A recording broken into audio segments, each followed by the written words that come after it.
यही लोकेशन।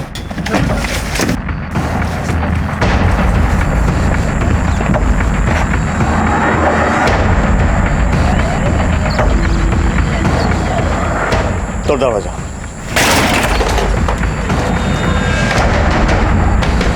दोनों को तरफ ढूंढो।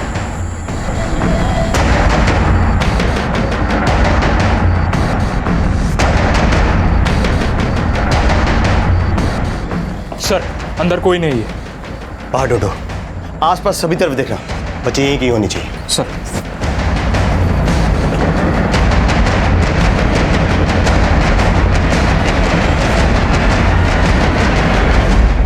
नमस्कार, आदाब। क्राइम पेट्रोल डायल 100 में आप सबका स्वागत है। जब बच्चे किसी अपराध का शिकार होते हैं या नासमझी में उनसे कोई अपराध हो जाता है तो ये दोनों ही स्थितियां काफी सेंसिटिव होती हैं, क्योंकि हम सब ये मानते हैं कि बच्चे परिवार, समाज और हमारे देश का भविष्य होते हैं। ये केस बच्चों के कुछ ऐसे ही चिंताजनक पहलुओं से जुड़ा हुआ था, लेकिन ये बच्चे थे कौन? क्या ये पुलिस से छिप रहे थे या फिर किसी ने इन्हें छुपा कर रखा हुआ था? ये केस इलाहाबाद का था, लेकिन इसी से मिलता जुलता एक दूसरा केस बहुत जल्द रामनगर उत्तराखंड में भी आने वाला था।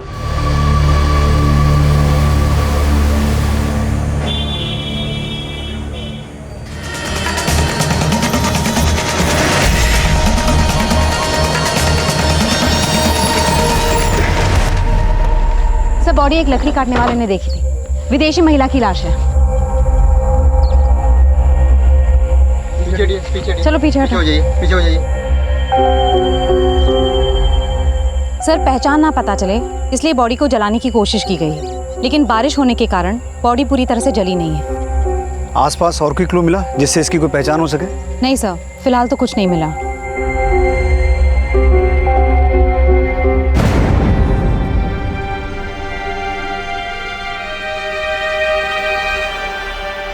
चेहरे से तो इसकी पहचान कर पाना मुश्किल है, लेकिन शायद इस टैटू से कोई लीड मिले।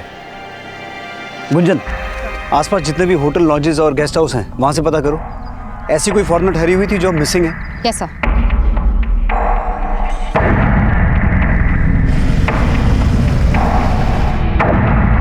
जल्द ही उस अज्ञात महिला की पहचान में जुट गई जिसके विदेशी सैलानी होने का अनुमान लगाया जा रहा था, लेकिन इस वक्त इस महिला की पहचान की कोई लीड नहीं मिल पाई थी और उसकी हत्या का एक केस ऐसे कई और अपराधों से भी जुड़ने वाला था जिसमें इंसानियत की हदें भी पार की जा चुकी थी। खोल लो, खोल, ऐसे भी था, खोल, अरे खोल ना। सर, जिस औरत की लाश हमें जंगल में मिली, ये उसका पोस्टमार्टम रिपोर्ट। सर, उस लड़की की मौत हमें लाश मिलने से एक रात पहले सांप के जहर से हुई है। सांप का जहर? हाँ सर, लेकिन सर उसकी पूरी बॉडी में कहीं पे भी सांप के काटने का कोई निशान नहीं है।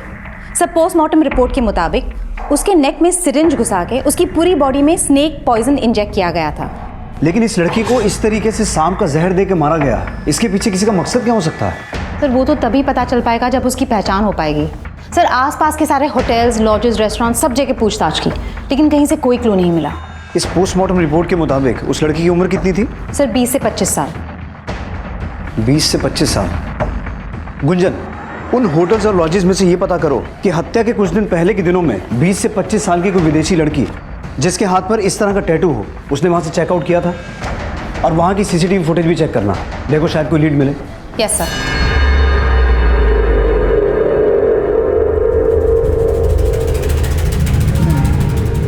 बच्चे जिस माहौल में पलते बढ़ते हैं उनकी सोच और समझ भी वैसे ही बनने लगती है। एक तरफ गुड़िया अपने पिता के पारसमणि पाने के अंधविश्वास की साक्षी बन रही थी, तो वहीं दूसरी तरफ आकाश अपनी मां के तंत्र के ढकोसलों से तंग था। छोटू अनाथ था, लेकिन उसमें पढ़ने की जिज्ञासा थी, पर इन बच्चों को सही मार्गदर्शन देने वाला कोई नहीं था। पर इनके दुख, तकलीफ और मजबूरी का फायदा उठाने वाले कई थे। आसपास की पूछताछ में पुलिस को एक रिवरव्यू नाम की लॉज से एक विदेशी महिला के ठहरे होने की जानकारी मिली, जिसका नाम मार्था था और जिसकी बाह पर बिल्कुल वैसा ही टैटू था जैसा कि टैटू उस विदेशी महिला की बाह पर था जिसकी लाश उन्हें जंगल में मिली थी।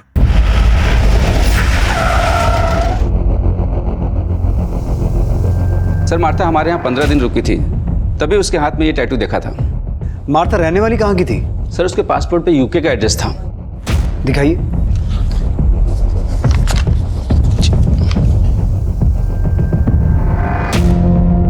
सर चेकआउट करने के बाद वो देहरादून जाने वाली थी। देहरादून की लॉज की बुकिंग भी मैंने ही कराई थी, लेकिन मैंने अभी पता किया मार्था ने उस लॉज में चेक इन किया ही नहीं। सर, हमें जिस लड़की की लाश मिली वो देहरादून हाईवे के पास वाले जंगल से ही मिली थी।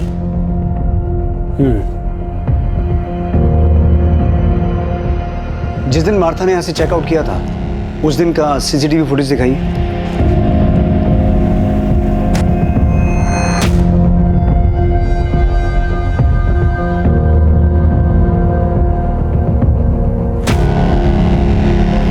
सर, ये टैटू तो बिल्कुल वैसा ही है। सर, हो सकता है यही मार्था हो। आपने कहा यहाँ से चेकआउट के बाद वो देहरादून जाने वाली थी, तो देहरादून जाने के लिए उसने कोई कैब बुक की थी? जी नहीं, यहाँ से उसने कोई कैब बुक नहीं किया था। हो सकता है वो बस से गई हो। कुमार, जिस दिन मार्था ने यहाँ से चेकआउट किया था उस दिन रामनगर से देहरादून जाने वाली सभी बसों और कैब्स की डिटेल्स निकालो, उनके ड्राइवर और कंडक्टर से पूछताछ करो। सर। गुंजन, तुम यूके एम्बेसी में मार्था की डिटेल देकर ये पता लगाने की कोशिश करो कि जब हमें वो लाश मिली थी उसके बाद से मार्था अपने किसी रिलेटिव के टच में थी। इससे हमें ये पता चल जाएगा कि जो डेड बॉडी हमें मिली वो मार्था की थी या किसी और की। Yes sir. आपने कहा कि मार्था आपके यहाँ 15 दिन रुकी थी, उस दौरान उससे कोई मिलने आता था? सर, हमारे लॉज में यूके के और भी गेस्ट रुके हुए हैं, हमने उनको आपस में बात करते हुए देखा था। पुलिस ने जब उन विदेशी पर्यटकों से बातचीत की तो सामने आया कि मार्था उन विदेशी पर्यटकों के देश से तो थी, लेकिन मार्था से उनकी मुलाकात भारत में ही हुई थी। और उनसे की गई पूछताछ से यह संभावना और पुख्ता होने लगी कि जो लाश पुलिस को मिली थी वो मार्था ही होगी। पुलिस हर तरह से उस अपराध का पता लगाने की कोशिश कर रही थी जो मार्था से जुड़ा हो सकता था, लेकिन इस वक्त कोई लीड नहीं थी। और यह सवाल भी उठ रहा था कि अगर एक विदेशी महिला की हत्या लूट और चोरी के इरादे से भी की गई हो तो उसे मारने के लिए उसकी बॉडी में सांप का जहर क्यों इंजेक्ट किया गया, और उसकी बॉडी को जलाने के पीछे अपराधी की क्या मंशा थी। सर, मैंने मार्था की डिटेल्स यूके एम्बेसी में मेल कर दी है। अब अगर वो मार्था ही है तो लॉज के मैनेजर का फोन आया था। वो बोल रहा था उसे स्टाफ से पता चला है कि मार्था के चेकआउट करने के अगले दिन एक बच्चा लॉज में गया था। बच्चा? हाँ सर।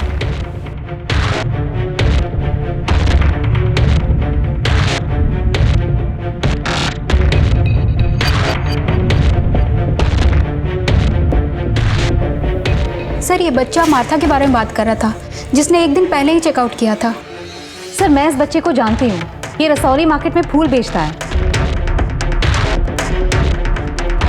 सर, इस बच्चे को मार्था के साथ एक बार मैंने लॉन्च में बात करते भी देखा था।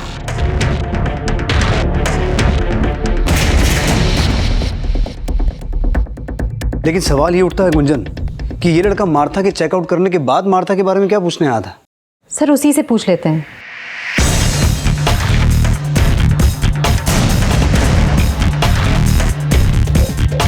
बेटा, वो छोटू कहाँ है, वो जो फूल बेचता है? मैडम, छोटू को तो मैंने सुबह से नहीं देखा। कहाँ रहता है वो? मैडम, उसका घर नहीं है, तो गांव में जो मंदिर है ना वहाँ सोता है।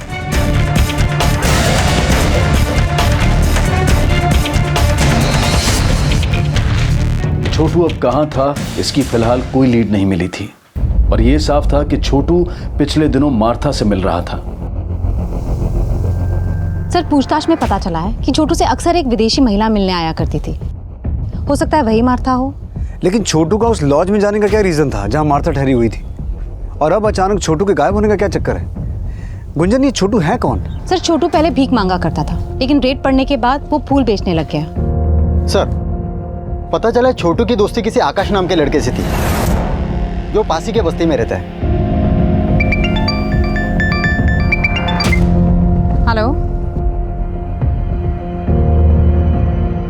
सर, पास के जंगल में बच्चे की लाश मिली है।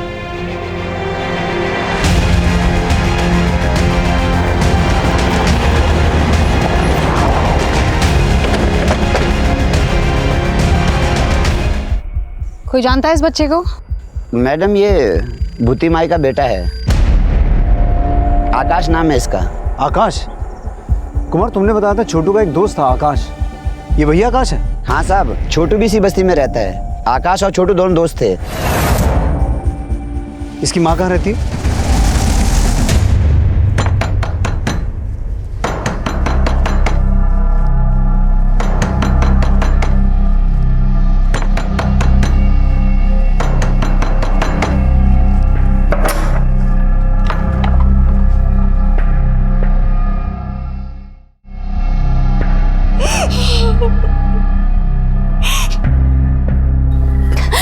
किसने मारा मेरे बेटे को?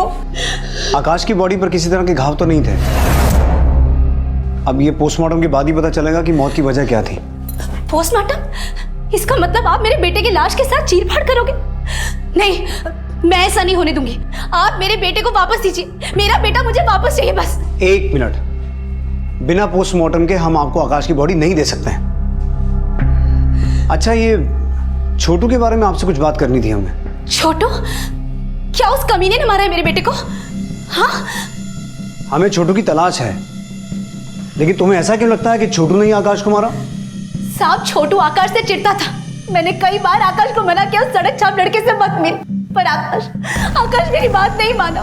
और अब देखिए क्या हो गया।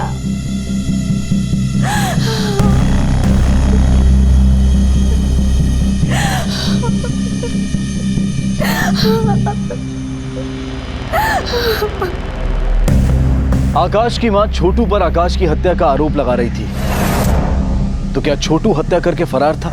यूके एम्बेसी से मिली मार्था की जानकारी भी ये साफ कर रही थी कि जिस विदेशी महिला की लाश पुलिस को मिली थी वो मार्था ही थी, क्योंकि हत्या के बाद से ही ना तो मार्था का फोन एक्टिव था, ना वो सोशल नेटवर्किंग साइट्स पर एक्टिव थी, और ना ही उसने यूके में अपने रिश्तेदारों से कांटेक्ट किया था। लेकिन मार्था देहरादून क्यों जाने वाली थी, और उसकी पहचान पता चलने के बाद से छोटू कहां गायब था? क्या आकाश और मार्था की हत्या से वाकई में छोटू का कोई कनेक्शन था?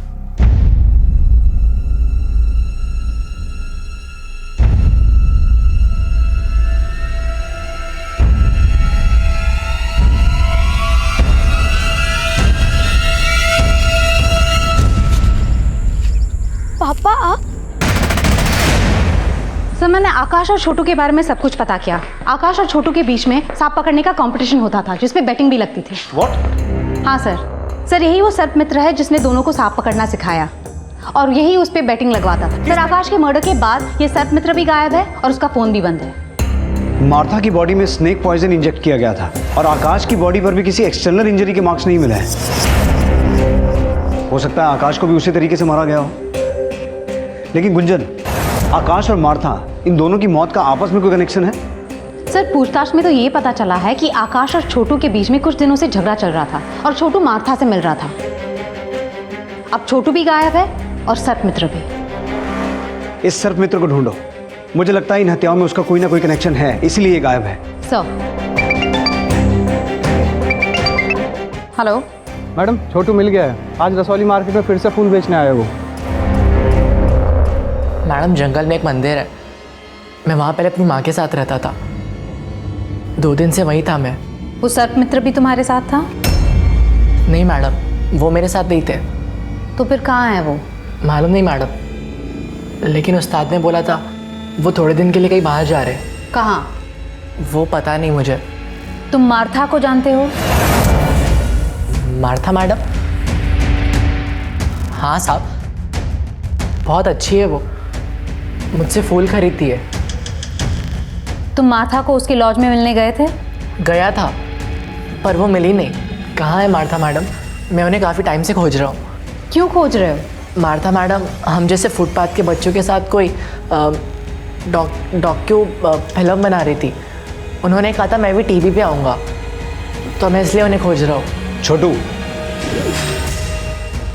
हमसे कुछ छुपा नहीं रहे हो ना? नहीं साहब। तो तुम्हारा वो उस्ताद कहाँ है, वो सर्प मित्र जो तुमसे और आकाश से सांप पकड़ने का खेल खिलवाता था? साहब बोला ना, मुझे सच में नहीं मालूम। तो आकाश का मर्डर क्यों किया? बोलो, क्यों मारा उसे? क्या आकाश मर गया? साहब ये क्या बोल रहे हो? आकाश की लाश मिली है हमें, और हमें पता चला है कि तुम्हारा उसके साथ झगड़ा हुआ था। तुम्ही ने मारा ना उसे? साहब आकाश दोस्त था मेरा, मैं क्यों मारूंगा उसे?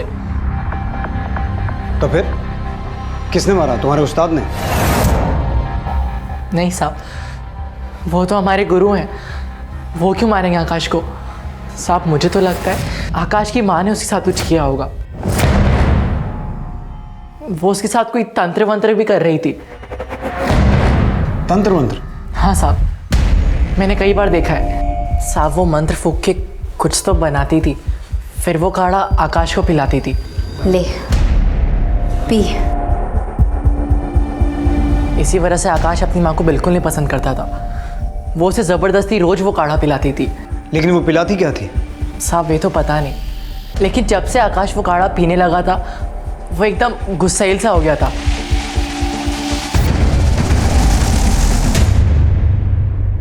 सर छोटू का ये बयान सही है कि मार्था इंडिया में बच्चों पे एक डॉक्यूमेंट्री बनाने के सिलसिले में आई थी। लेकिन मुझे ऐसा लगता है गुंजन कि छोटू अभी भी हमसे कुछ छुपा रहा है।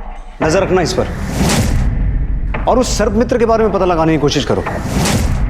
हो सकता है छोटू जानता हो कि वो कहाँ है और उसी ने छोटू को यहाँ सब कुछ सिखा के भेजा हो। और इस छोटू का वो बयान कि आकाश की माँ कुछ तंत्र मंत्र करके उसे कुछ पिला रही थी, उसे कंफर्म करो। और आकाश की माँ भूती माई के बारे में सब कुछ पता करना। Yes sir. मार्था और आकाश की हत्या में सर्प मित्र की भूमिका का संदेह उसके अचानक गायब हो जाने से पुख्ता हो रहा था। एक तरफ पुलिस उसकी तलाश में जुटी थी तो वहीं छोटू पर भी नजर रखी जा रही थी। गुड़िया, मेरे पास कोई पारस मणि नहीं है। मेरे उस्ताद बोलते कि आप ऐसा कोई भी सांप नहीं जिसके मुंह में पारस मणि हो। ऐसे सांप पाताल लोक में होते हैं। ये पाताल लोक कहाँ है? मुझे नहीं मालूम।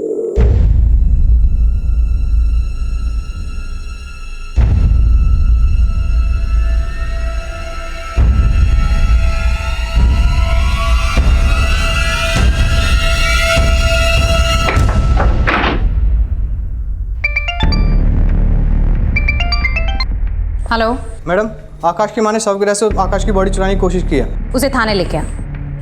मैं अपने बेटे का पोस्टमार्टम नहीं होने दूंगी। मुझे मेरे बेटे की लाश दे दो।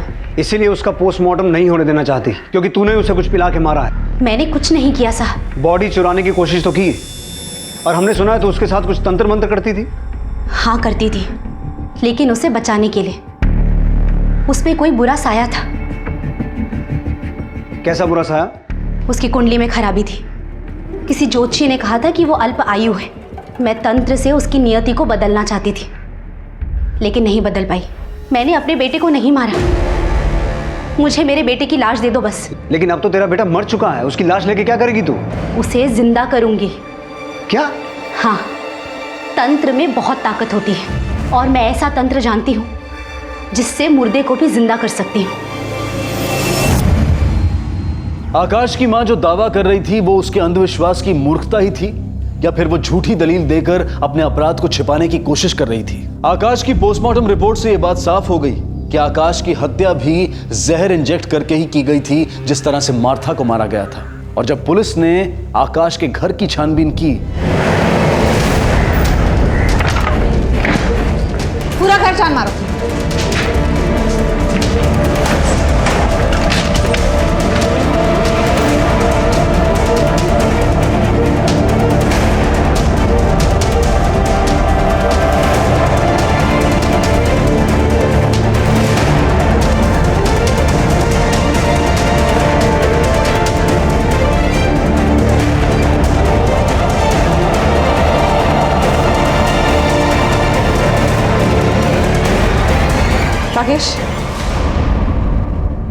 राकेश, ये फोटोज देख के लग रहा है ये मार्था का कैमरा है। वहां से एक विदेशी कैमरा बरामद हुआ जो कि मार्था का था, और उस कैमरे में कुछ ऐसे फोटोग्राफ्स मिले जिनमें आकाश की मां के साथ एक ऐसा शख्स था जो मार्था को जानता था। सर, भूति के कमरे में स्नेक पॉइजन रिलेटेड कोई भी क्लू नहीं मिला, लेकिन ये कैमरा मिला है। ये मार्था का कैमरा है और उसमें काफी सारे फोटोज क्लिक्ड है जिसमें भूति इस आदमी के साथ है। सर, इस आदमी का नाम आनंद है। ये टूरिस्ट गाइड है और रिवरव्यू लॉज के सीसीटीवी कैमरा के फुटेज में ये भी मार्था से मिलते हुए देखा गया है।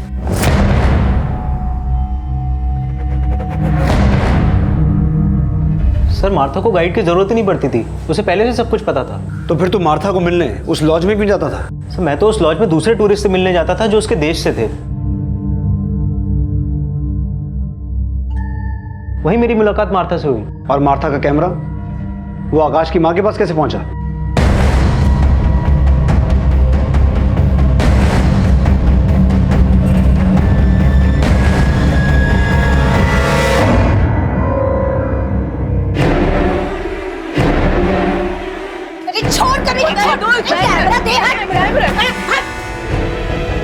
उसने जबरदस्ती हमारी फोटो खींची थी, इसलिए मैंने उसका कैमरा छीना था। लेकिन इस आनंद के साथ क्या रिश्ता है तुम्हारा?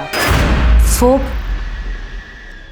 सर एक्चुअली मेरा और भूति का अफेयर है। हाँ, मेरा आनंद के साथ चक्कर है। मेरा मर्द मर चुका है। अगर मैं आनंद को पसंद करती हूँ तो इसमें गलत क्या है? वो गलत नहीं है, लेकिन अपना राज छुपाने के लिए तुमने जो मार्था को मारा है वो गलत है। ये आप लोग क्या बोल रहे हो? कभी कहते हो कि मैंने अपने बेटे को मार दिया, कभी कहते हो कि उस फिरंगी को मार दिया। मैं क्या शक्ल से आप लोग को खूनी लगती हूँ? वो जहर और सिरिंज कहाँ है जिनसे उनको मारा? कौन सा जहर, कौन सा सिर? मैंने किसी को नहीं मारा। सर ये विदेशी तो मेरे लिए भगवान है। इनकी वजह से मेरे जैसे गाइड का पेट पलता है। भला इतनी छोटी सी बात के लिए मैं मार्था को क्यों मारूंगा? सर मैं तो खुद शर्मिंदा था, इसलिए मैंने मार्था से माफी भी मांगी थी भूति के लिए। सब भूति बहुत खड़ूस औरत है। मेरा इतना मना करने के बाद भी उसने वो कैमरा वापस नहीं किया उसका। इसने हमारी पारसमणि चुराई है। पारसमणि नहीं चुराई उसने। पारसमणि सर, जिस सुबह मार्था ने रिवरव्यू लॉ से चेकआउट किया था,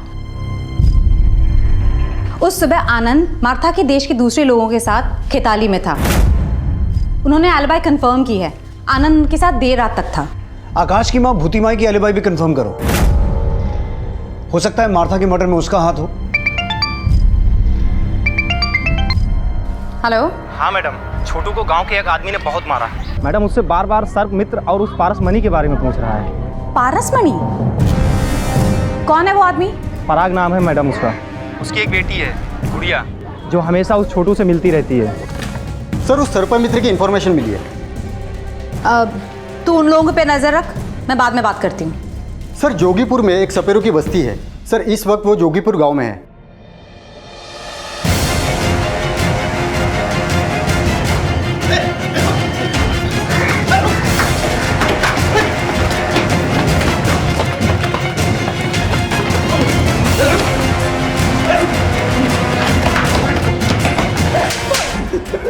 मैडम जी मैंने किसी को नहीं मारा, मेरा विश्वास करिए। तो फिर भागा क्यों और फोन बंद करके क्यों रखा है? वो तो मैं पराग के डर से भाग गया था। एकदम पागल आदमी है मैडम जी।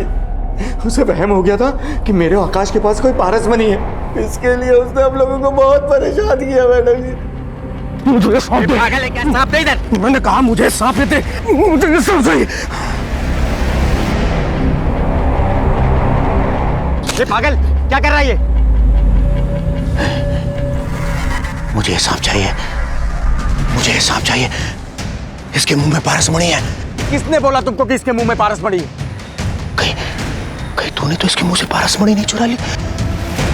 मुझे सांप चाहिए, मुझे सांप दे। मुझे सांप। क्या कर रहे हो?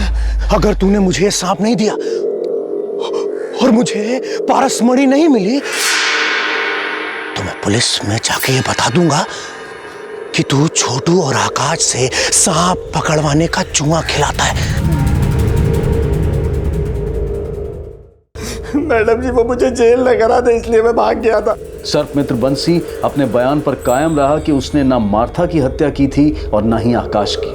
पुलिस अब गुड़िया के पिता से मिलकर इन हत्याओं में उनकी भूमिका भी खंगाल रही थी। साहब, मैं नागों को जहर के लिए नहीं पकड़ता हूँ, पारसमणि के लिए पकड़ता हूँ। और उस नाग में पारसमणि थी, इसीलिए मैंने आकाश और सर्प मित्र को पीटा था। लेकिन मैंने किसी को जान से नहीं मारा साहब। मैडम जी, पराग किसी को नहीं मार सकता। उसकी दिमागी हालत ठीक नहीं है। उसे तो बस इतना ही लगता था कि वो सांप के मुंह से पारसमणि निकाल सकता है। लेकिन उसे ऐसा क्यों लगता है? एक बार उसने सपने में देखा था कि सांप के मुंह में पारसमणि है। फिर एक साधु ने पैसे ऐंठकर 4 मंत्र दे दिए और कहा कि अगर ये मंत्र पढ़ेगा तो वो पारसमणि निकाल सकता है सांप के मुंह से। इस चक्कर में जान जोखिम में डालकर वो सांप को पकड़ने की कोशिश कर रहा था।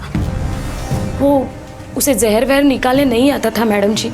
मैंने छोटू को भी पारसमणि के लिए पीटा था। मुझे लगता था कि वो आकाश से पारसमणि छीनकर उसे मारकर भाग गया है। चलो माना कि पारसमणि के लिए उसने छोटू को पीटा, लेकिन तुमने भी तो छोटू को थप्पड़ मारा था।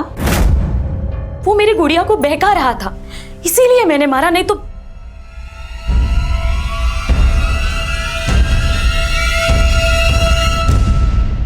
देखो बेटा, डरो मत।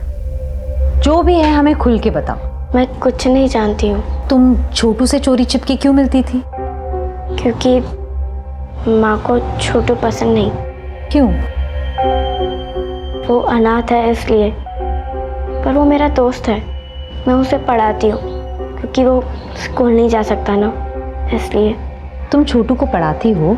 हाँ मैडम, वो मुझे सांप पकड़ना सिखाता है, बल्ले में मैं उसे पढ़ाती हूँ। तुम छोटू से सांप पकड़ना सीखती हो? पापा सांप पकड़ के पारस मनी निकालना चाहते हैं, इसलिए मैं सांप पकड़ के पापा को देना चाहती हूँ ताकि उनको बाहर ना जाना पड़े और माँ उनको बंद ना रखे। गुड़िया का मासूम बयान छोटू की भी पैरवी कर रहा था और उसके पिता की भी, और जल्द ही इस केस में एक नया खुलासा हुआ। सर, पता चला है कि मार्था ने देहरादून के डिप्टी कमिश्नर को चिट्ठी लिखी थी। उस चिट्ठी में लिखा था कि वो डीसी से मिलना चाहती है। लेकिन मार्था देहरादून के डिप्टी कमिश्नर से मिलना क्यों चाहती थी? सर, इस बारे में तो चिट्ठी में कुछ भी नहीं लिखा। हेलो। हाँ मैडम जी, हाँ मेरी ना गुड़िया कहीं नजर नहीं आ रही है और वो छोटू भी कहीं दिख नहीं रहा है। जरूर वो लड़का मेरी लड़की को कहीं ले गया है। सर, गुड़िया की माँ का फोन था, वो कह रही है कि गुड़िया नहीं मिल रही है। उसे लग रहा है कि छोटू ही उसे उठाकर लेकर गया है।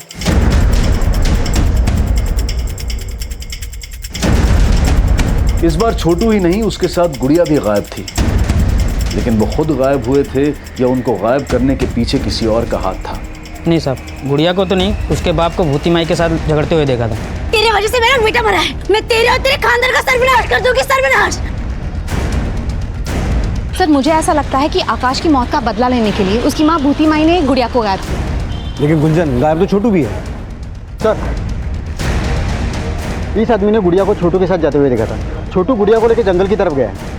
गुंजन, छोटू ने हमें बताया था कि जंगल में एक मंदिर है जहाँ वो अपनी माँ के साथ रहता था। हो सकता है गुड़िया को लेकर वहीं गया हो।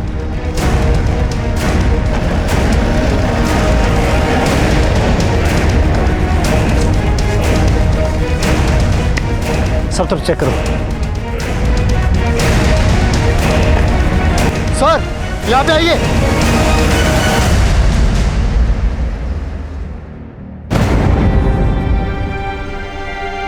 जिंदा है, एम्बुलेंस बुलाओ जल्दी। सर,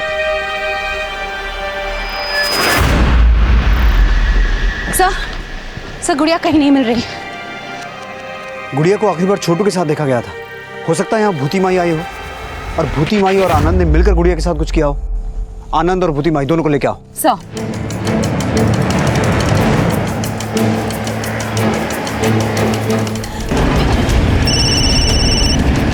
हाँ बोलो कुमार। सर, आनंद के घर पे ताला लगा है और उसका फोन भी बंद आ रहा है। ना मैंने गुड़िया और छोटू को कुछ किया, ना मुझे पता है कि आनंद कहाँ है। सर, आनंद को अपनी कार से गांव की बाहर की तरफ जाते हुए देखा गया था। Let's go. एक तरफ छोटू के होश में आने का इंतजार किया जा रहा था, लेकिन गुड़िया कहाँ थी? इस केस में अब भी कुछ और खुलासे होने बाकी थे।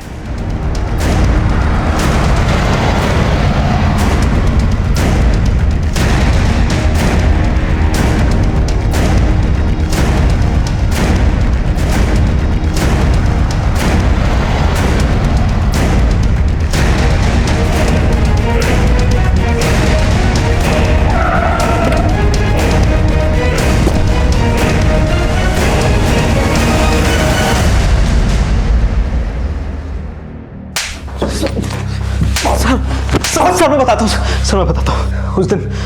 उस दिन मैं माता को देहरादून लेके जाने वाला था, इसलिए मैं उससे लॉज के बाहर मिला।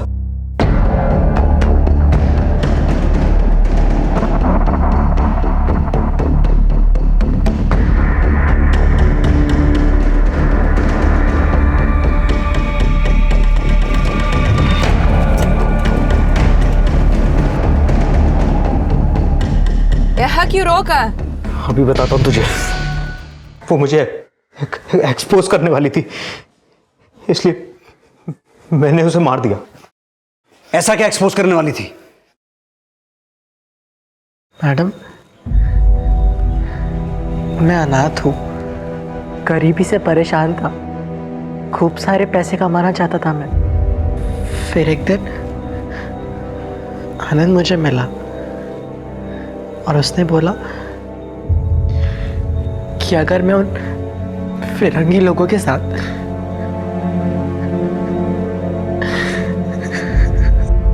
वो फिरंगी लोग मेरे साथ गलत काम करते थे।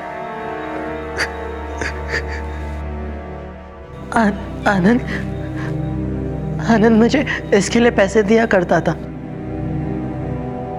और आकाश को क्यों मारा? तू उससे भी ये सब करवाता था?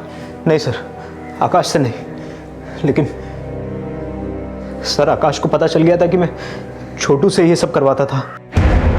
आकाश कौन है? छोट पागल हो गया क्या? तूने मेरे माँ को पागल किया, मैं कुछ नहीं कर पाया, पर तूने छोटू के साथ किया, वो बहुत बुरा किया। इसके लिए मैं तुझे छोड़ूंगा नहीं, पुलिस में दे दूंगा तुझे मैं।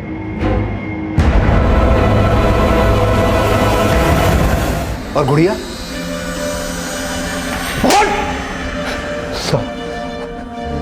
साहब, गुड़िया को एक फिरंगी ने पसंद कर लिया था, इसलिए मैंने गुड़िया को। गुड़िया मुझसे जंगल में सांप पकड़ना सीखती थी और बदले में मुझे पढ़ाती थी। लेकिन आनंद जब उस दिन वहां आया,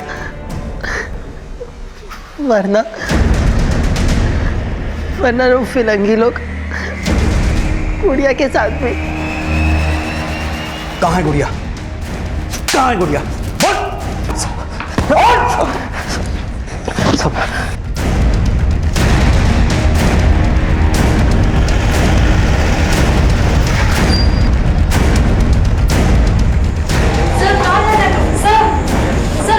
गुंजन, उस तरफ चेक कर।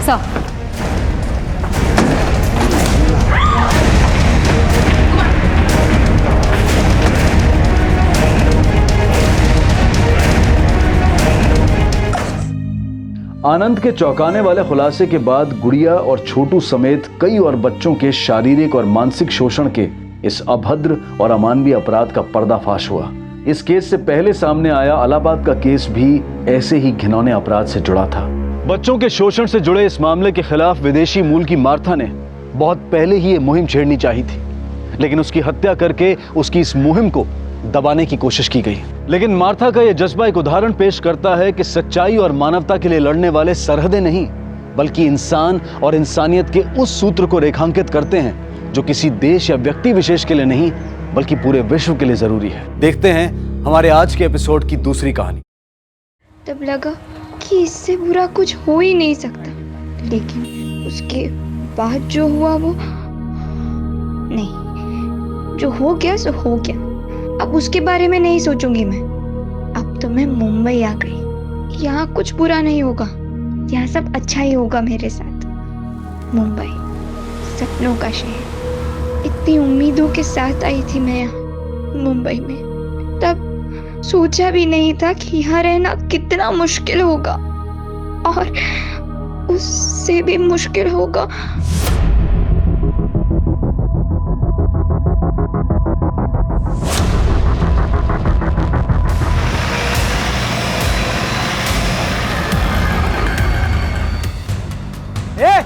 पीछे हटो। क्या लग रहा है? पीछे हटो।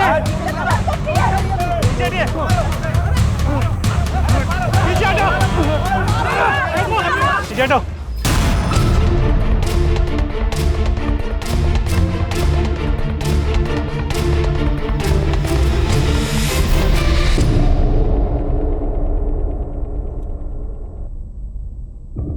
गौरी, डरो मत, ठीक ठीक बताओ कि हुआ क्या था। मैं रोज बुआ को डब्बा देने आती हूँ और फिर डब्बा देकर कॉलेज जाती हूँ। आज भी मैं डब्बा देने आई थी। अचानक से मेरे पेट में बहुत दर्द होने लगा। मैंने सोचा कि मैं पहले डॉक्टर अंकल को दिखा दूंगी। गौरी को क्लिनिक में आते आते दोपहर हो गई। कह रही थी कि उसकी तबीयत ठीक नहीं है, पेट में दर्द था उसके। डरी हुई थी, पर वाकई उसको बहुत दर्द हो रहा था। मेरे पेट में बहुत दर्द हो रहा है। अब बैठ जाओ। Hello, send me nurse. Gauri, Gauri, अरे मैंने उसे बुलाने की कोशिश की पर वो रुकी नहीं। वैसे डॉक्टर अंकल अच्छे से बात करते हैं मुझसे, वो मुझसे पढ़ाई के बारे में भी पूछते हैं और आज तो वो मुझे अपनी बेटी की बुक्स देने वाले थे।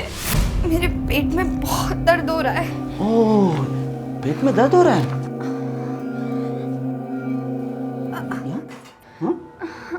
कब से हो रहा है दर्द? अभी थोड़े टाइम से बहुत दर्द हो रहा है। आ जाओ आ जाओ, यहाँ आ जाओ, लेट जाओ। हाँ बस बस बस बस लेट जाओ। Good girl. वो नर्स दीदी वो आएंगी? आ जाएगी, वो आ जाएगी। अरे बहुत दर्द हो रहा है ना, तुम लेट जाओ, लेट जाओ।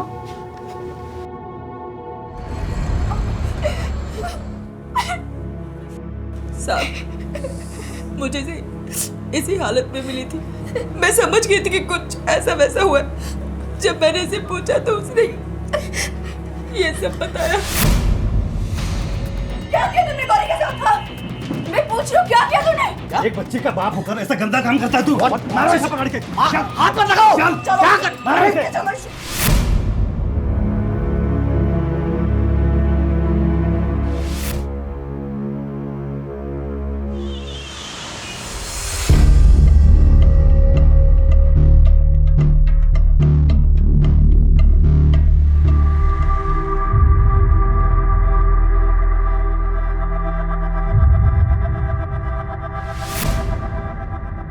काय झालं? काही नाही झालं। वो एक्चुअली मैं लेट हो रहा हूँ, मैं निकलता हूँ अभी। तो इतना क्या जरूरी है कि बिना नाश्ता किए जा रहे हो? अरे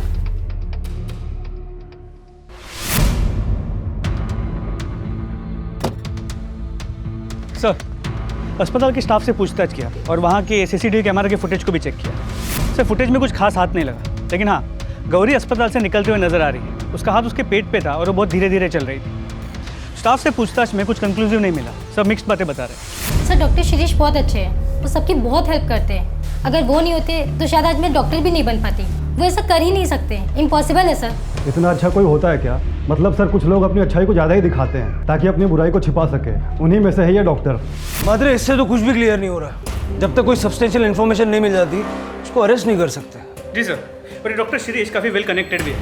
मैंने इसका बैकग्राउंड चेक किया, शहर के टॉप अस्पतालों से जुड़ा हुआ था। फिर 6 साल पहले इसने खुद का नर्सिंग होम खोला, बड़े लोगों तक पहुँच है इसकी। इस केस को काफ़ी होशियारी से डील करना होगा। कोई एक्शन नहीं ले सकते जब तक कुछ सबूत ना। इस गौरी का बैकग्राउंड चेक करो ताकि ये गौरी साटम की medical report.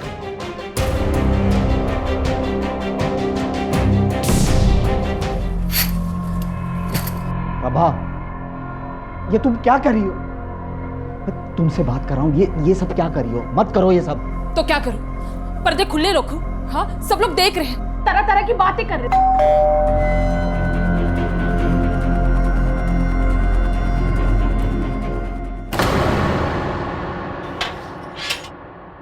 Doctor Shirish, you are under arrest. क्या?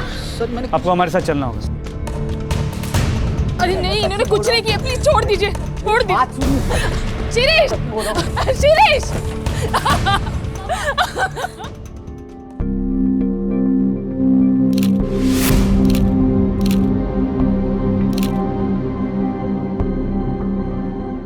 सर, वो लड़की झूठ बोल रही है। मैंने उसे हाथ तक नहीं लगाया। तूने उसे सिर्फ हाथ नहीं लगाया, उसका रेप किया। रेप? ये देख मेडिकल रिपोर्ट। तू तो डॉक्टर है ना, पढ़ ले। सर, पर ये मैंने नहीं किया। लेकिन गौरी तो तेरा ही नाम ले रही है। वो झूठ क्यों बोल रही है यही नहीं समझ में आ रहा है सर। सर, कुछ तो गड़बड़ है, मुझे फंसाया जा रहा है। कौन फंसाएगा? किसी से कोई दुश्मनी है? गौरी तेरा ही नाम क्यों लेगी? हिमा। सर, गौरी की एक बुआ है, हिमा, वो ये सब कर सकती। वो जो तुम्हारे हॉस्पिटल में आया है वो? हाँ सर, 4 दिनों पहले उसे मैंने निकाल दिया था काम से। लेकिन जब गौरी के साथ ये सब हुआ तो वो वहाँ मौजूद थी। नोटिस पीरियड पे है सर। बहुत गुस्सा आया था उसे। गलती हो गई, सॉरी बोल रही हूँ ना सर। आगे से ऐसा नहीं होगा सर। ये सब तुम पहले भी बता चुके हो मुझे। सर सच्ची मैंने कुछ नहीं किया सर। झूठ मत बोलो, मुझे आर्ग्यूमेंट नहीं चाहिए। नहीं सर, प्लीज ऐसा मत करिए सर। काम चला गया तो बहुत प्रॉब्लम हो जाएगी। तो सर प्लीज ऐसा मत करिए सर। Sir please. साहब, वो झूठ बोल रहा है, नाटक कर रहा है खुद को बचाने के लिए। मैं आलसी या लापरवाह नहीं हूँ। लापरवाह होती तो नर्सिंग लाइन में इतने साल तक टिकी नहीं रहती। साहिब, नर्सिंग होम छोटा पड़ रहा है और स्टाफ ज़्यादा है और पगार नहीं बढ़ रही, इसलिए वो स्टाफ को निकाल रहा है। बड़ा ही कमीना आदमी है सर वो। मेरी फूल सी बच्ची 2 दिन से कमरे में बंद है, शौक में है। गलत तो हमारे साथ हो रहा है साहिब, और आप हमसे ही सवाल पूछ रहे हैं। नहीं चाहिए मुझे ये सब, नहीं होता मुझसे। काश आई बाबा जिंदा होते तो ये सब नहीं होता। नफरत है मुझे इस जगह से, इन सब लोगों से, अपने आप से।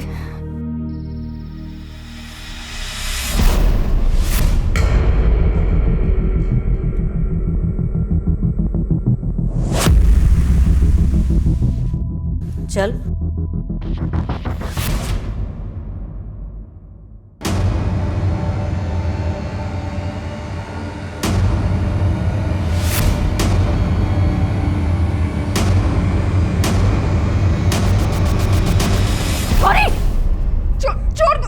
छोड़, क्या कर रही है? छोड़, पागल हो गई है तू। कौन है?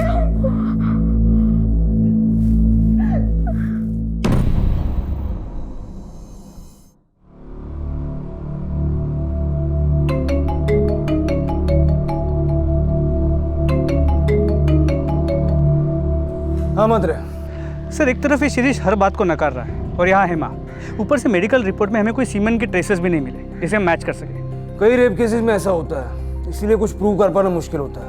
लेकिन हमें शिरीष के खिलाफ वाटर टाइट केस बनाना होगा। सर उसने ऑलरेडी बेल की एप्लीकेशन रजिस्टर कर दी है। मोस्टली बेल मिल भी सकती है क्यों, रेपुटेशन अच्छी है, पास्ट रिकॉर्ड भी क्लीन होगा।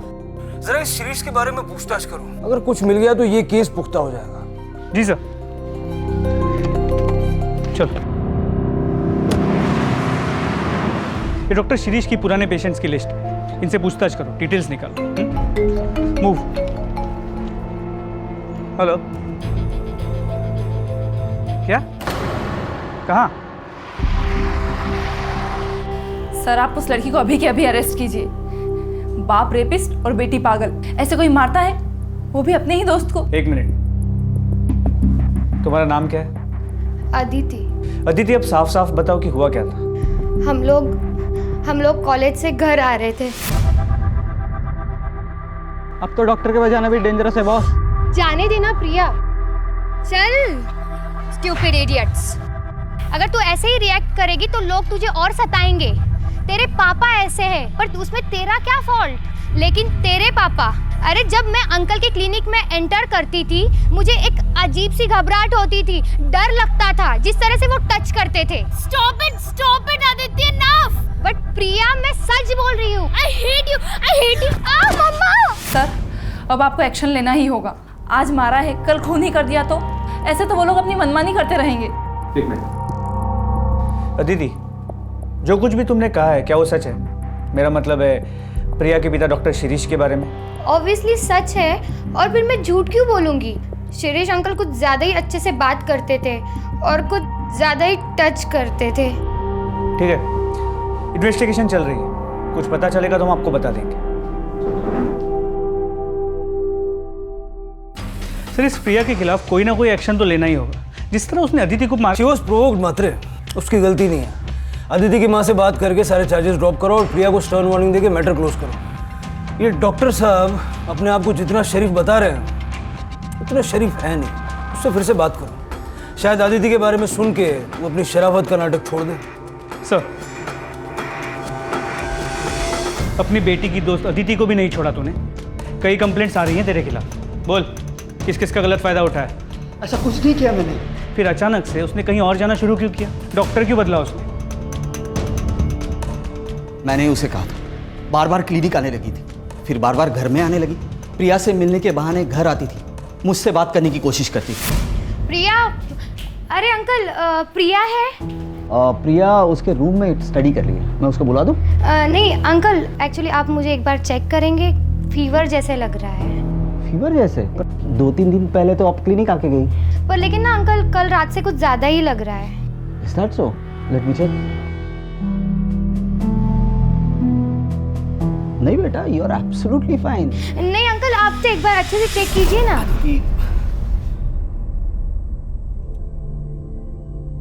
देखो अदिति बेटा, आई कैन अंडरस्टैंड। इस उम्र में ऐसा होता है, अपने से ओल्डर उम्र की आदमी की तरफ अट्रैक्शन होता है, खासकर तुम्हारी सिचुएशन में। पर बेटा यू हैव टू स्टॉप। आप बार बार क्लिनिक या घर में नहीं आ सकते। मैं कहाँ बार बार आती हूँ? आई डोंट, ऐसा कुछ है ही नहीं तो। Then it's good. मैं प्रिया को बुला देता हूँ। प्रिया, नहीं, इट्स ओके, मैं उससे ना कॉलेज में बात कर लूंगी। Okay, bye uncle. बस सर, वो लास्ट दिन था, उसके बाद ना ही वो घर आई ना ही क्लिनिक। ठीक है, लेकिन अगर इसमें से एक भी बात झूठ निकली ना, बहुत बुरा होगा। सर, ये सब कुछ खत्म हो सकता है। आप सिर्फ मुझे एक बार गौरी से बात करने की इजाजत दे दीजिए। मैं उसे पूछूंगा क्यों झूठ बोल रही है। आई एम श्योर वो अपनी कंप्लेंट वापस ले लेगी सर।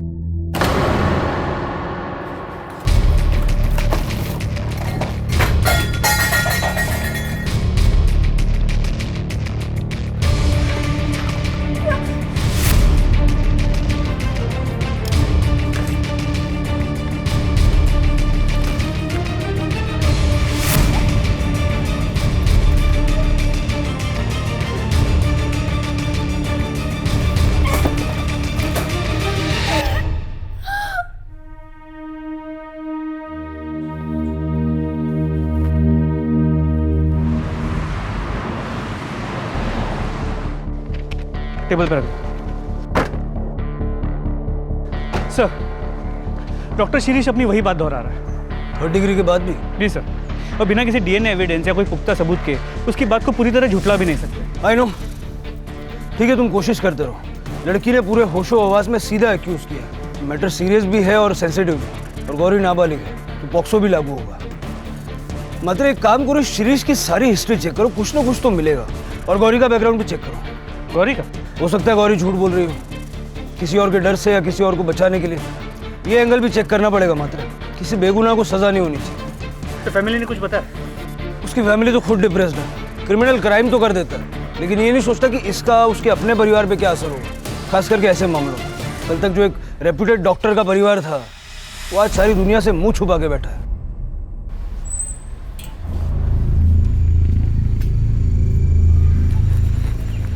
मिसेस रानडे, मुझे आपसे जरूरी बात करनी। मैं मिसेस रानडे नहीं हूँ। अरे प्रभा जी, ये एक मिनट सुन तो लीजिए, मैं क्या कहना चाह रहा हूँ। मुझे आपसे कोई बात नहीं करनी और मेरा इन सबसे कोई लेना देना नहीं है। अरे प्रभा जी भाई जी जल्दी, मुझे बहुत जरूरी बात करनी है। प्रभा जी, अरे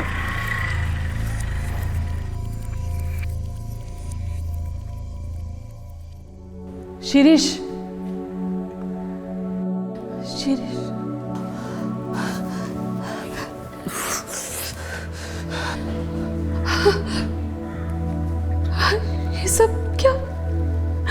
ये सब कब तक चलेगा? ये लोग क्यों तुम्हारे पीछे पड़े हैं? मुझे कुछ समझ में नहीं आ रहा। शिरीष, लेकिन कोई तो सॉल्यूशन होगा, कोई तो रास्ता होगा।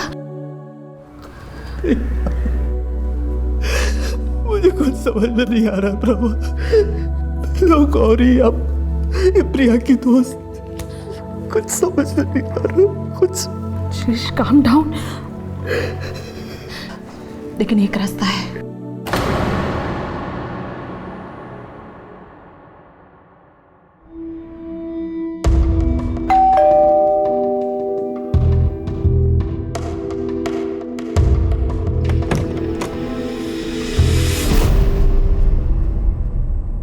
सर, डॉक्टर शिरीष का background check. Anything significant? Nothing sir, spotless career, कोई झगड़ा नहीं, कोई मिसकंडक्ट नहीं। पिछले 6 साल के उसके नर्सिंग होम के रिकॉर्ड्स को चेक किया, कुछ नहीं मिला। उसके पहले वो जिन अस्पतालों में जुड़ा था वहाँ बात की, उसके पुराने पेशेंट से बात की, कुछ नहीं मिला सर, बिल्कुल बेदाग है। वाकई बेदाग है या दाग छुपाने की कोशिश की गई? सर ऐसा लगता तो है नहीं। 6 साल पहले उसका एक लोकल नेता के साथ झगड़ा हुआ और वहाँ भी डॉक्टर शिरीष ने ही उस नेता के खिलाफ कंप्लेंट रजिस्टर की। इसके अलावा और कुछ नहीं। और गौरी? सर गौरी का बैकग्राउंड चेक चल रहा है, जैसे ही कुछ पता चलता है मैं आपको अपडेट करता हूँ।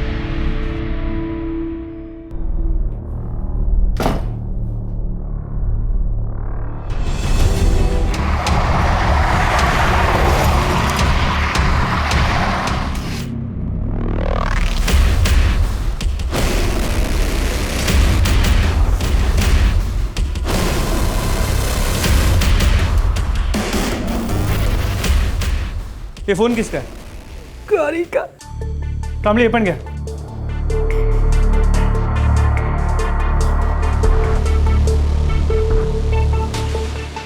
सॉरी, मैंने झूठ बोला। आपने हमेशा मेरी हेल्प की, कभी मेरे साथ कुछ गलत नहीं किया, लेकिन मैंने आपके बारे में झूठ बोला। अब मुझसे सहन नहीं होता। मैंने जो भी किया उसके लिए सॉरी। गौरी ने सुसाइड से पहले ये मैसेज भेजा डॉक्टर शिरीष के नंबर पे, जो फ़ोन हमारी कस्टडी में है। मात्र शौक में होने के बावजूद गौरी ने बहुत क्लियरली शिरीष पे रेप का इल्ज़ाम लगाया था। वही लड़की अचानक सुसाइड। आपको लगता है कि ये सुसाइड स्टेज्ड है? सच पे पर्दा डालने के लिए, क्योंकि अगर वाकई शिरीष बेगुनाह है और किसी ने गौरी को उसका नाम लेने के लिए मजबूर किया है, तो आगे चल के गौरी उसके लिए खतरा बन सकती है। सर, उल्टा भी तो हो सकता है। हो सकता है डॉक्टर शिरीष गुनहगार हो और उसने अपने आप को बचाने के लिए गौरी को मरवा दिया और फिर गौरी के फ़ोन से मैसेज भिजवा दिया। मात्र ये सुसाइड है या नहीं, ये जाने बिना आगे बढ़ना मुश्किल होगा। पता चल जाएगा सर। गौरी की पोस्टमार्टम रिपोर्ट जल्दी आ जाएगी।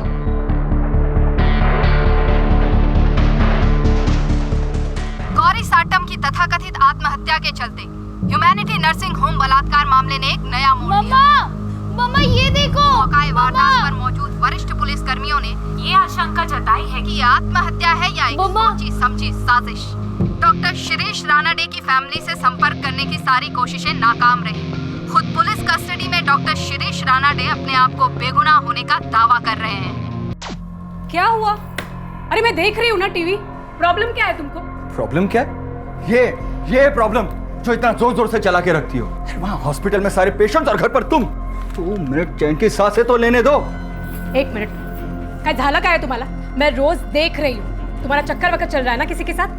सच बताओ। हमारे साथ बात करना ही बेकार है। Leave it. सर, गौरी की पोस्टमार्टम रिपोर्ट, उसकी मौत 1:30 और 2 के बीच हुई है और वो मैसेज 2:15 को भेजा गया है। उसके बॉडी पे स्ट्रगल के निशान है, मतलब उसने अपने आप को बचाने की कोशिश भी की थी। सर, ये तो क्लियर मर्डर है। मतलब गौरी को मारने के बाद उसके फ़ोन से वो मैसेज भेजा गया। तुम्हारा अंदाज़ा सही था।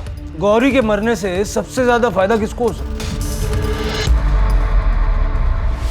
क्या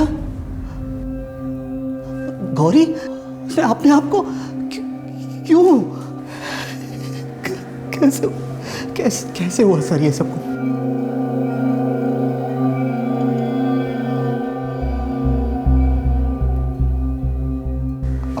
कहना क्या चाहते हैं कि ये सब मैंने किया? हमने तो अभी कुछ कहा ही नहीं। वैसे तू एक बात से तो इनकार नहीं कर सकता कि गौरी की मौत से सबसे ज्यादा फायदा तुझे होगा, क्योंकि उसके भेजे हुए एसएमएस से तेरे सर पे लगा हुआ इल्जाम हट जाएगा। लेकिन बदकिस्मती से वो मैसेज गौरी के मरने के बाद भेजा गया था। उसको मारने वाले ने उसके मोबाइल से वो मैसेज भेजा था। अब सवाल ये उठता है कि गौरी को मारने वाला तुझे क्यों बचाना चाहेगा? ये मुझे कैसे मालूम सर? और आपको क्या लग रहा है मैं यहाँ से बैठे बैठे गौरी को? That is impossible. लेकिन तू बाहर किसी से करवा भी तो सकता है ना। That is possible. सर, आपको लगता है कि ये सच बोल रहा है? मात्र जब तक कोई ठोस सबूत नहीं मिल जाता किसी की भी बात पे विश्वास करना मुश्किल है। ये डॉक्टर जब से लॉकअप में आया, इससे कौन कौन मिलने के लिए आया था, किस किस से इसने बात की, ये जरा पता करो। इसने लैंडलाइन भी कई बार यूज किया है। सर, उस दिन उसकी वाइफ प्रभा रानाडे उससे मिलने आई। इस प्रभा के कॉल रिकॉर्ड, स्ट्रैंगुलेशन रिकॉर्ड सब निकालो और क्राइम सीन पे जो फिंगरप्रिंट्स मिले थे उसके साथ में मैच करके देखो। और गौरी के बैकग्राउंड चेक पे कोई अपडेट? सर, उसकी रिपोर्ट आ गई, आपके टेबल पे रखवा दी है। गौरी की बुआ हेमा जहाँ जहाँ काम करती थी, हमने हर उस जगह पे पूछताछ की। पिछले 2 साल में उसने करीब 4 से 5 नर्सिंग होम में काम किया है। हेमा है ना, वो सीनियर डॉक्टर है ना राव, उसके साथ ही मिलकर उसने कुछ गड़बड़ की है। मामले को तो बिल्कुल दबा दिया गया। वो है ना, थोड़े दिन के बाद काम छोड़ के चली गई। पता नहीं फिर क्या हुआ। पागल हो गए थे डॉक्टर साहब उस लड़की के पीछे। अचानक से हेमा भी गायब और वो लड़की भी। पूरे देवदास हो गए थे डॉक्टर साहब। स्ट्रेंज। कहीं ऐसा तो नहीं कि जिसे हम अब तक विक्टिम मान के चल रहे थे उसकी असलियत कुछ और ही है?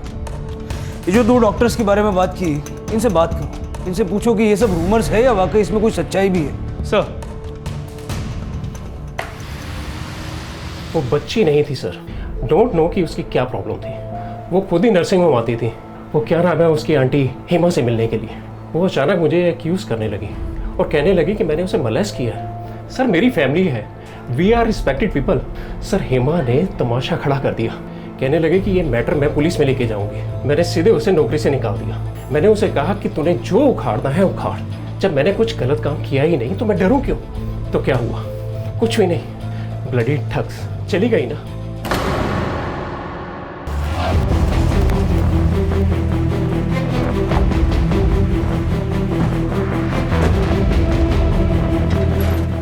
शिप्रा चलता हूँ मैं, शाम को लेट आऊंगा। डॉक्टर यतीन केलकर। जी सर। हम आपसे गौरी साटम के बारे में बात करने आए, जानते हैं ना उसे? हेमा ने आपके अस्पताल में तकरीबन कितने टाइम के लिए काम किया था? सर एग्जैक्टली तो याद नहीं है सर। हेमा तो याद है ना? जी सर। हेमा के साथ आपके अस्पताल में कोई प्रॉब्लम हुई थी क्या? हमने सुना है उसने आपका काम अचानक से छोड़ दिया था। क्या ये गौरी कभी आपके करीब आने की कोशिश करती थी? ऐसा तो कभी कुछ नहीं हुआ। अगर हुआ होता सर तो मुझे ज़रूर याद होता। और वैसे भी मैं स्टाफ से दूरी बना कर रखता हूँ सर। पर्सनली मैं ज़्यादा बातचीत करना पसंद नहीं करता सर। ठीक है, अगर और कुछ पूछना होगा तो हम वापस आएंगे। और अगर आपको कुछ याद आए तो ये मेरा नंबर है, इस पर फ़ोन करके बता दीजिएगा। एक नाबालिग लड़की के रेप और मर्डर का केस है, मैटर थोड़ा सेंसिटिव है। Okay sir.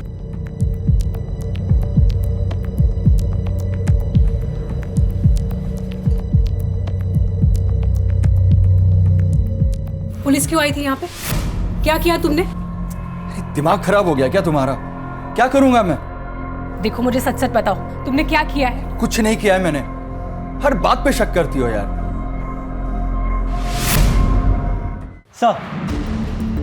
सर ये प्रभा रानाडे के कॉल रिकॉर्ड्स हैं।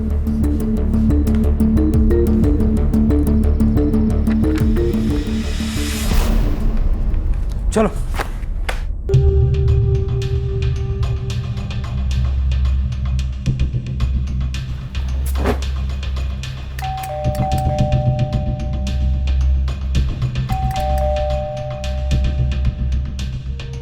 काकड़ी देखो जरा।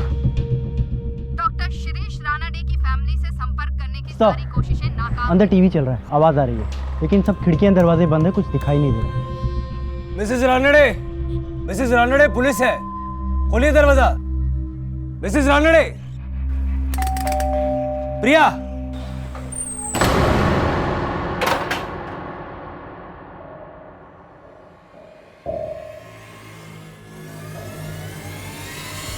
सब मैं क्यों गौरी को? मैं तो उस लड़की के आसपास भी नहीं गई, मैं तो उसे जानती भी नहीं हूँ। हमारे पास सबूत है, तुम्हारे फोन का लोकेशन उस वक्त उसी जगह का है। क्या कर रही थी वहाँ? मैं वहाँ गई थी, लेकिन उसे मारने नहीं, ऐसा कुछ भी नहीं था। अभी के अभी मेरे साथ पुलिस स्टेशन चल, कंप्लेंट वापस ले ले। मेरे पति ने तेरे लिए इतना कुछ किया और तूने बदले में ये सिला दिया? हाँ, उनकी इज्जत, उनका करियर, सब कुछ बर्बाद कर दिया। हाँ, चल मेरे साथ, केस वापस ले ले। आप जाओ प्लीज, आपको जो बात करनी है आप मेरी हत्या से बात करो। देख, आप जाओ प्लीज, मुझे अकेला छोड़ दो। ठीक है, मैं जा रही हूँ, तुम्हारे हत्या से भी बात करूंगी। हम कैसे मान लेंगे जो तुम बोल रही हो वो सच है? तुम्हारे पास तो मोटिव भी था और मौका भी था। सर मैंने ऐसा कुछ नहीं किया है, वी आर रिस्पेक्टेड फैमिली। पता चल जाएगा। गौरी के दुपट्टे और फोन पे जो फिंगरप्रिंट्स मिले हैं, अगर उससे तुम्हारे फिंगरप्रिंट्स मैच हो गए तो फिर। सर मैं जब वहाँ से निकली थी तब मैंने वहाँ एक आदमी को जाते हुए देखा, उसकी घर की तरफ। कौन था वो आदमी? जानती हो उसे? नहीं सर, मैं उसे जानती नहीं हूँ, लेकिन एक दिन वो आदमी मेरा पीछा कर रहा था। सर वही बता सकता है मेरे जाने के बाद गौरी जिंदा थी या नहीं। उसका चेहरा याद है? ऑफ कोर्स सर, याद है। एक बार उसने रास्ते में मुझे रोककर मेरे से बात करने की कोशिश की थी। हाँ सर, मैं यहाँ गौरी के गांव पहुँच गया हूँ। उसके घर के आसपास पूछताछ करके देखता हूँ कि उसकी किसी के साथ कोई दुश्मनी या कोई और एंगल सामने आता है क्या। जी सर, मैं आपको इमीडिएटली अपडेट करूँगा। Okay sir. हाँ साहब, वो मेरे बाजू में ही रहती थी। कुछ टाइम के बाद उसके माँ बाप मर गए और वो अपने काका काकी के यहाँ रहने चली गई, और पता चला कि वो अपने काका काकी के यहाँ से भी भाग गई है। साहब एक तो दया की, उसको घर में रखा, इतना सब कुछ किया उसके लिए, फिर भी घर से भाग गई नालायक लड़की। ये तो हम भी जानना चाहते हैं। आपने उसके लिए इतना सब कुछ किया, फिर भी वो घर से भाग के क्यों गई? मुझे क्या पता साहिब, पता नहीं या कुछ छुपा रही है? सब जो कुछ था सब बता दिया मैंने। मैं क्या छुपाएगी साहिब आपसे? मैं तो हैरान हूँ, मुंबई भाग गई, वो भी अपनी हत्या के पास। बहुत पोची हुई लड़की है साहिब। थी, अब नहीं है। थी? इसलिए उसके बारे में जो भी बोलेंगी ना, सोच समझ के बोलना। सर, ये गौरी की चाची की बातों से ऐसे लगा कि वो कुछ छुपा रही है। मतलब सपोर्ट और शेल्टर के मिलने के बावजूद गौरी का इस तरह घर छोड़ के चले जाना, कुछ सेंस नहीं बनता। एग्जैक्टली। लेकिन उसके पहले एक और बात। प्रभा नारायण के मुताबिक उसके गौरी के घर से निकलने के बाद उसने एक आदमी को गौरी के घर की तरफ जाते हुए देखा था। कुछ चेहरा भी याद। मैंने स्केच बनाने के लिए बोला है अभी। सर, उस आदमी का स्केच है प्रभा रानड़े के मुताबिक। ये कौन? सर एक मिनट। सर, ये तो बिल्कुल उस दूसरे डॉक्टर जैसा दिखता है जिसने गौरी की बात को डिनाई किया, डॉक्टर यतीन केलकर। मात्रे उठा लो इसको। सर चलो। अरे साहब, कहाँ लेके जा रहे हो इनको? अरे बताओ तो सही, इन्होंने किया क्या है? सुनिए, ये सब क्या हो रहा है? क्या किया है तुमने? हाँ बताओ मुझे, मैंने कहा था ना तुमसे, इसी बात का डर था मुझे। शिप्रा, कभी तो शक करना बंद करो। जी सर, गौरी को मैंने ही मारा है। लेकिन सर, मैं उसे मारने की इरादे से नहीं गया था। मेरी लाइफ तो पहले से ही बर्बाद कर चुके थे वो लोग, लेकिन मैं नहीं चाहता था कि डॉक्टर शिरीष के साथ भी वो लोग ऐसा ही करें। मतलब साफ साफ बताओ, क्या बकवास कर रही है? अरे मैंने इसे हाथ तक नहीं लगाया। गौरी क्या चल रही है? तो ये ऐसा क्यों बोल रही है? झूठ बोल रही है क्या? वैसे भी हॉस्पिटल में सबने देखा है कि किस तरह सारा दिन आपकी नजरें गौरी पर ही टिकी रहती है। 17 साल की मासूम सी बच्ची है वो। छोड़ूंगी नहीं तेरे को, पुलिस में कंप्लेंट करेगी। हाँ। अरे ऐसे कैसे पुलिस में कंप्लेंट करेगी? तेरी झूठी कंप्लेंट की वजह से मेरी लाइफ, मेरी फैमिली, मेरा करियर सब बर्बाद हो जाएगा। चल गौरी तू चल। समझौता कर लेते। 50,000। चल गौरी। अरे रुको, देखो 75, 75,000 ले लो और ये मामला यहीं पर खत्म करो। देखो इससे ज्यादा मैं नहीं दे पाऊंगा, इतना ही कैश है मेरे पास। चल गौरी। हत्या ले लेते हैं ना, मुझे पुलिस के पास नहीं जाना है। यानी गौरी को पैसे चाहिए थे? नहीं सर, पैसे तो उस हेमा को चाहिए थे। वो तो गौरी को बस यूज कर रही थी। डॉक्टर शिरीष के मामले में भी वो वैसा ही कर रही थी जैसा उसने मेरे साथ किया। लेकिन मैंने सोच लिया था सर, मैं अब चुप नहीं बैठूंगा। बहुत हो गया था सर, मैं इन सब में इन्वॉल्व नहीं होना चाहता था। मैं कंट्रोल नहीं कर पाया सर। इसके बाद मैंने डॉक्टर शिरीष की वाइफ से कांटेक्ट करने की कोशिश की, क्योंकि मैं विटनेस बनने के लिए तैयार था, ताकि हम सबको बता सके कि हेमा और गौरी पहले भी ऐसा कर चुकी है। मिसेस रानड़े, मुझे आपसे ज़रूरी बात करनी। मैं मिसेस रानड़े नहीं हूँ। लेकिन सर, वो इतनी डरी हुई थी कि उसने मेरी एक भी नहीं सुनी। इसलिए सर मैंने उसका पीछा करना शुरू किया। और सर जब मैंने देखा कि वो गौरी के घर से बाहर आ रही है, तो मैंने सोचा कि मुझे गौरी से जाके बात करनी चाहिए, उसे समझाना चाहिए। शायद वो मेरी बात समझे।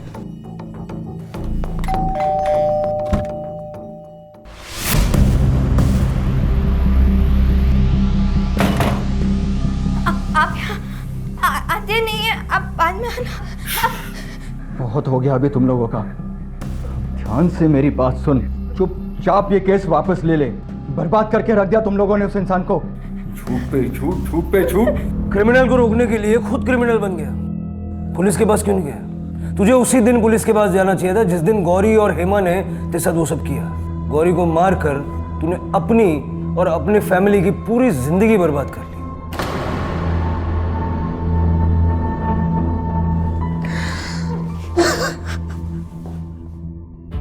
मतलब इस सब की मास्टरमाइंड हेमा है।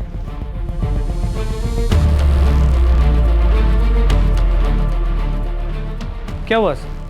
क्या सोच रहे? एक बात खटक रही है। हर बार मामला मॉलेस्टेशन का था। हेमा ने हर बार सामने वाले पे गौरी के साथ बदतमीजी करने का या उसको गलत तरीके से छूने का आरोप लगाया। ये डॉक्टर शिरीष के मामले में अचानक रेप क्यों? हो सकता है इस बार वो ज्यादा पैसे ऐंठना चाहती हो, या फिर ये भी हो सकता है कि शिरीष और हेमा के बीच में कोई अरेंजमेंट हो जो बैकफायर हो गया और बाद में दोनों के बीच में फूट पड़ गई। इतना तो कंफर्म है कि गौरी के साथ रेप हुआ था। मतलब यही पता करना कि ये रेप डॉक्टर शिरीष ने किया था या किसी और ने। इस केस में कई ऐसे सवाल हैं जिनके जवाब मिलना अभी बाकी है, और ये जवाब हमें मिलेंगे हेमा से। ले आओ उसे। सर, सब झूठ बोल रहे साहिब। गरीब लोगों को बदनाम करना आसान होता है, हमने ऐसा कुछ भी नहीं किया।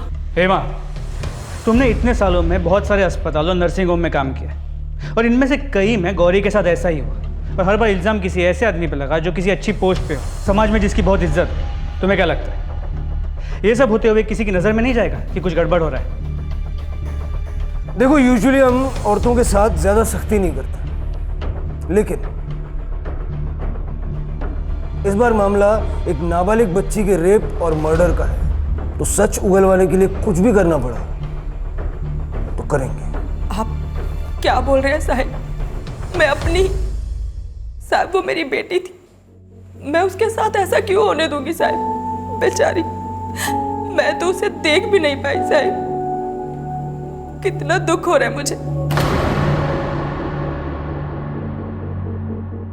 सर, ये हेमा काफ़ी पहुंची हुई है, अगर आप कहें तो फोर्स का इस्तेमाल करके सच्चाई उगलवा सकते हैं। ऐसे तो वो कुछ नहीं बोलेगी। मात्र एक अजीब बात है, पिछले 2 मामलों में वो नकार रही है, 100% झूठ बोल रही है, लेकिन जब उससे इस रेप के बारे में पूछते हैं मुझे लगता है वो वाकई सच बोल रही है। मतलब वो अपना पुराना पैंतरा इस्तेमाल करने गई और वो बैकफायर हो गया। डॉक्टर ने मौके का फ़ायदा उठा लिया। डॉक्टर शिरीष ने या फिर किसी और ने? शिरीष और गौरी का कच्चा चिट्ठा तो हमारे पास है, लेकिन हेमा के बारे में पूरी इन्फॉर्मेशन नहीं है। जरा पता करो कि गौरी के रेप और मर्डर की वारदातों से पहले हेमा किस किस के टच में थी। उसके कॉल रिकॉर्ड्स भी निकलो। सर, उसके कॉल रिकॉर्ड्स ऑलरेडी मंगवाए थे, आ गए, मैं लेके आता हूँ।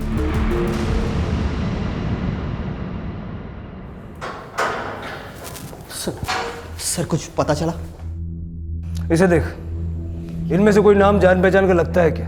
ध्यान से पढ़। ये सर, ये नाम, ये नेता है। इसके खिलाफ मैंने 5-6 साल पहले कंप्लेंट की थी। क्यों? वही चक्कर सर, एक्सटॉर्शन। जब मैंने नया नर्सिंग होम खोला था तब ये पैसे मांगने आए थे। लो यहाँ से। पहले ही तुम्हारे खिलाफ पुलिस में कंप्लेंट कर चुका हूं मैं। यहाँ आसपास दिखाई भी दिए तो अंदर करवा दूंगा, समझे? चलो चलो। हाथ नहीं लगाने का। छोड़ूंगा नहीं तुझे, मैं छोड़ूंगा नहीं। सर, सही कह रहे, मैंने रिपोर्ट चेक किए थे। और लोग वोट क्यों नहीं देंगे? क्या हुआ, हमने 8 साल में सड़क का काम पूरा किया है। लोगों को काम याद दिलाओ, 8 साल नहीं, ठीक है? साहब, वो पुलिस आई है। पुलिस? बाहर रुकने को बोलो। हमारा बाहर रुकने का वक्त खत्म और तेरा अंदर जाने का वक्त शुरू। क्या नाम है तेरा? क्या रही है सब? और बिना परमिशन अंदर कैसे आए? कंप्लेंट कर दूंगा तुम सबकी। चलो निकलो बाहर यहाँ से। बहुत पछताओगे तुम लोग। जानते नहीं किससे बात कर रहे हो तुम। 1 सेकंड में सस्पेंड करवा दूंगा, 1 सेकंड में। अब समझ में आया कौन हूं? तेरी पार्टनर ने सारा सच उगल दिया है, हेमा।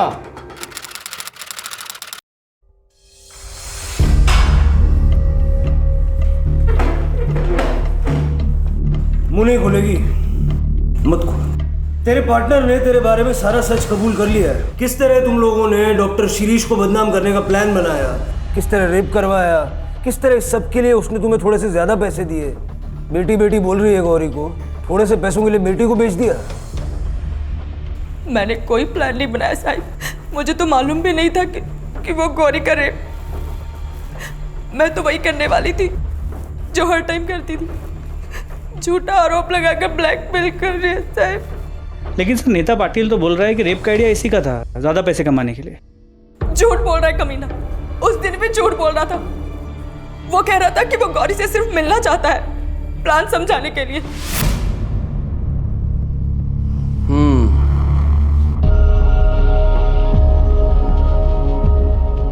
तो ये है वो, कर पाएगी ये? मतलब कि हो पाएगा इससे? इतना बड़ा तमाशा करने के लिए दम चाहिए। पहले भी तो कर चुकी है ना साहब। तुम जाओ, अकाउंटेंट को बोल दिया मैंने, पैसे ले लो। और सुनो, आधे मिलेंगे और आधे नर्सिंग होम बंद करवाने के बाद, ठीक है? जाओ। हेमा, इसे यहीं रहने दो, मुझे इससे कुछ बात करनी है। तुम रुक, मैं आती हूँ।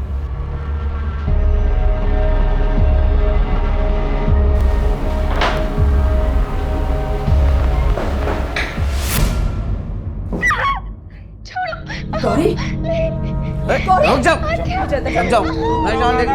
मैं कह रही हूँ मुझे अंदर जाने दो। नहीं जान देगी। मैं कह रही हूँ गौरी, छोड़ो मुझे। नहीं छोड़ेगी।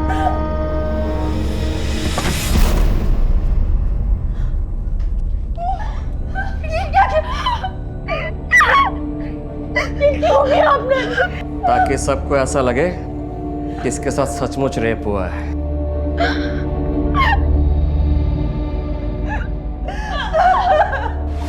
कुछ समझ ही नहीं आया साहब, मतलब मैं क्या करती? हम लोग कुछ भी नहीं थे उन लोगों के सामने, आखिर हम ही तो गए थे उनके पास और अभी आधे पैसे लेने बाकी थे साहब। मैंने गौरी को समझाया, कपड़े बदलकर उसे हॉस्पिटल आने को कहा। मेरे पेट में बहुत दर्द हो रहा है। मैं नर्स दीदी को बुलाता हूँ। नर्स को भेजो मेरे केबिन में जल्दी। मुझे नहीं पता था साहिब कि गौरी के साथ ऐसा हो जाएगा। अनाथ बच्ची, मेरे ऊपर जिम्मेदारी थी साहिब उसकी। मुझ पर विश्वास करती थी वो।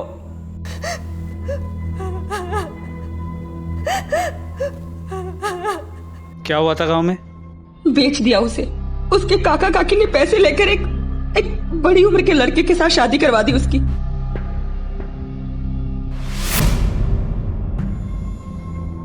और तुमने उस बच्ची का इस्तेमाल लोगों को ब्लैकमेल करके पैसा ऐंठने के लिए किया। सिर्फ मेरे अकेले के लिए नहीं किया साहब, वो पढ़ना चाहती थी। सच में वो नर्स बनना चाहती थी साहब। मेरे पास और कोई चारा नहीं था। मेरा पति हलकट सारा दिन दारू पी के पड़ा रहता था। मैं क्या करती? जो बुरा होना था साहब वो तो हो चुका, और मैंने सोचा कि बाकी के पैसे लेने अभी बाकी हैं, इसीलिए हमने डॉक्टर शिरीष को फंसाया साहब। तुम्हारे पास डॉक्टर शिरीष से दुश्मनी का मोटिव है और हमारे पास चश्मदीद गवाह। पटेल, तूने डॉक्टर शिरीष से 6 साल बाद बदला लिया। तू हेमा के बारे में भी जानता था वो लोगों को किस तरह फंसाती है। इसलिए जैसे ही हेमा ने डॉक्टर शिरीष की नर्सिंग होम को ज्वाइन किया, तूने उससे कांटेक्ट किया, है ना? अब हमारा सस्पेंशन तो नहीं होगा, लेकिन तेरा ट्रांसफर जरूर होगा जेल में। चल ये कामले, चल चल कामले ले।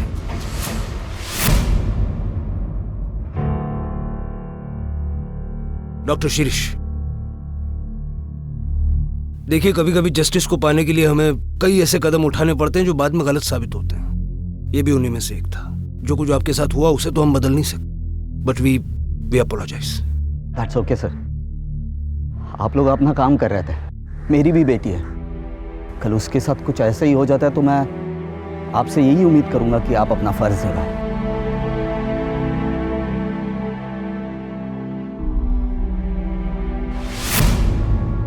डॉक्टर था, हूं और रहूंगा। आज भी मेरे पेशेंट्स की भलाई मेरे लिए ज्यादा मायने रखती है। लाइफ में आए इस मुश्किल दौर को मैं अपने आप पर हावी नहीं होने दूंगा। मेरे अतीत को मेरी पहचान नहीं बनने दूंगा। जो हुआ उसके चलते ना मुझ में नफरत पैदा होगी, ना डर, ना निराशा। मैं पहले की तरह लोगों की मदद करूंगा, उन्हें सहारा दूंगा, ताकि फिर कभी किसी और के साथ वो ना हो जो मेरे साथ हुआ, मेरे परिवार के साथ हुआ, और खासकर वो जो गौरी के साथ हुआ। क्राइम पेट्रोल्स के और भी दिलचस्प कहानी देखने के लिए हमारे चैनल को सब्सक्राइब करें और बेल आइकॉन दबाना न भूलें।